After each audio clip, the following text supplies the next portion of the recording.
Hi everybody, and thanks for joining me, Kevin, at Smart Home Improvement People today. So today what I thought I'd speak about is a porch worth the investment it's going to cost to actually get one installed?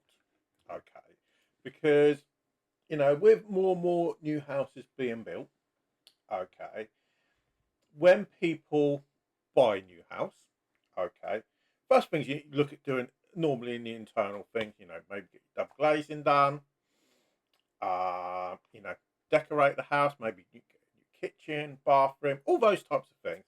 They're the normal things. And then people tend to look externally, okay, which is conservatory, porch, maybe look at solar. Does the roof need doing? The big costs. So the question is a porch worth the investment? Now, when you're going to do a porch, you've got to think about it this way. What do you want one for? Okay. That's the fundamental thing. Is it to create a bit more space? Is it because you want to, as a lot, I can't remember the old saying now, my mind's gone completely blank, but when people are competing with their neighbours for what they've done, maybe they've gone and got a really expensive door and you just want to go one better, which happens quite a lot. Because I remember many years ago, this is a true story. Now, when people get their double glazing done, okay, normally double glazing is covered for about 10 to 15 years. And my old boss at not Smart, Apple Home Improvements, which is got bought out many years ago now. So this was about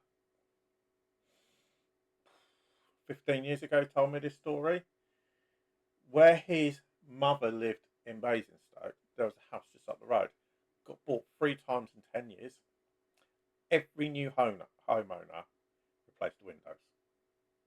Okay, because they were always looking at competing. Do you need to replace your windows 3 times in 10 years? Short of them being smashed up, vandalism or something. No, not really. So you've got to look at the reason you're actually looking at doing a porch. So that's one reason. Sometimes people are looking to go one better than the neighbours, what neighbours have done. Another reason is because you want to create a bit more space. You could put a conservatory at the back, or an extension, or an orangery. Some people will put a porch on the front, so you've got to look at the size. Now, with a porch, you don't generally need to get planning permission. It can vary, but as a general rule, you do not need planning permission. So, this is where I am. If you take budget out of it and you take the cost out of it, okay, if you're buying a new house, okay, like on these new estates, I would say go down the route of brick build, because I personally, and this is my personal opinion, I don't think uPVC, straight uPVC, look very good on them. Okay, because it stands out, and not always in a good way. Now, obviously, if you're going down the route of you've got an old-fashioned cottage or something, then you may want to consider going down the route of like a timber porch. Okay, so there are a few options for doing it. Okay, now the fundamental thing that you got to think about is one is the cost, because depending on what your budget is what material. So you may not be able to potentially afford brick, and you might have to go down the route of uPVC. The other option, if you're really tight on budget, I'm sorry about my eyes killing today,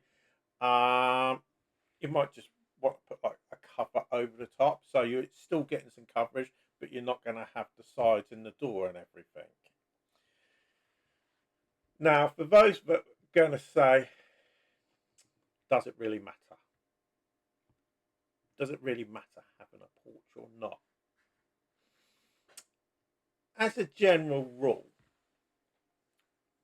it depends from person to person, because the first thing when you approach a house, and I know this because of I used to do um, knock doors and everything. I've done it for all different types of products. And you judge a house on first impressions. You even judge it on who you believe is going to be behind that door by the garden, you know, how well it's presented and everything, the gate that you potentially got there, and that front door or porch. Because it tells a lot about the people that actually live there, okay, on how it actually looks. So if you're the type of person that wants to be to be looked as being well presented, it's the best way I can put it, then maybe it is a yes. Um, if you're the type of person that's not really bothered what people think or anything, because it could be even family, not necessarily somebody like me, but it could be family. They're going to judge you as soon as they actually approach, and it happens. And for anybody that says, "Oh, I don't judge," everybody judges. You know, so that's the way you've got to look at it, okay, and whether you decide to go down that route, because the reality is, if you just want to create more space, you might be better off if you're not bothered how people think of you. Of if you haven't got one, get an extension or conservatory or an orangery on the back, and maybe just changing the door, because just changing the door would be a far cheaper option. So those are the things you've got to think about when you're going to consider um, getting a porch or not, and whether it's a wise investment. Okay, so if it's about creating space, you're probably better off getting something on the back or on the side if you've got room on the side, rather than doing a porch. If it's a case of basically improving the front of your house and you're the type of person that is bothered about what people think, then maybe it is. And you're probably, I would generally say, you're probably better off going down the brick base route, which is slightly more expensive than uPVC. There's not a massive amount of difference in price, but there is a slight difference. So I hope that helps everybody out today. But for now, thanks for watching, and we'll speak to you again a bit later.